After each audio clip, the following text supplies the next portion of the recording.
ఉగాది పర్వదినం పురస్కరించుకుని తిరుమల శ్రీవారి ఆలయంలో కోయిల్ ఆళ్వార్ తిరుమంజనం నిర్వహించారు. కోయిల్ ఆళ్వార్ తిరుమంజనం సందర్భంగా వీఐపీ బ్రేక్ దర్శనం రద్దు చేశారు. తిరుమల శ్రీ వెంకటేశ్వర స్వామివారి ఆలయంలో ఈ నెల 30న ఉగాది ఆస్థానం నిర్వహించనున్నారు. ఉగాది, ఆండివారి ఆస్థానం, బ్రహ్మోత్సవాలు, వైకుంఠ ఏకాదశి పర్వదినాల ముందు వచ్చే మంగళవారం కోయిల్ ఆళ్వార్ తిరుమంజనం నిర్వహించడం ఆనవాయితీగా వస్తోంది. ఈ సమయంలో స్వామివారి మూల విరాటును వస్త్రంతో పూర్తిగా కప్పి ఉంచారు. శుద్ధి అనంతరం నామకోపు, శ్రీచూర్ణం, కస్తూరి పసుపు, పచ్చాకుగడ్డ, గడ్డకర్పూరం, గంధం పొడి, కుంకుమ, కిచిలిగడ్డ తదితర సుగంధ ద్రవ్యాలు కలిపిన పవిత్ర పరిమళ జలాన్ని ఆలయమంతటా చల్లారు. అనంతరం స్వామివారి మూల విరాట్ని కప్పిన వస్త్రం తొలగించారు. కోయిల్ ఆళ్వార్ తిరుమంజనం నిర్వహించడం జరిగింది.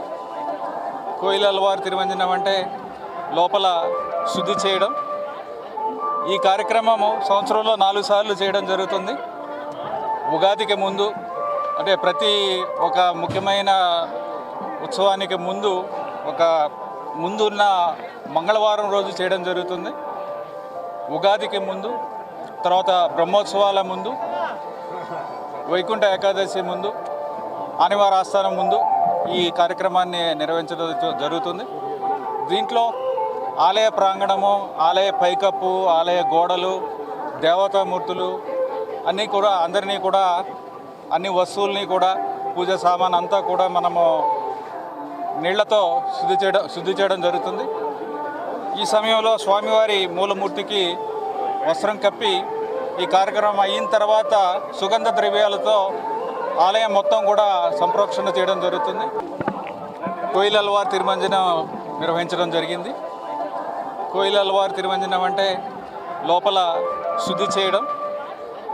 ఈ కార్యక్రమము సంవత్సరంలో 4 సార్లు చేయడం జరుగుతుంది. ఉగాదికి ముందు, అంటే ప్రతి ఒక ముఖ్యమైన ఉత్సవానికి ముందు ముందున్న మంగళవారం రోజు చేయడం జరుగుతుంది.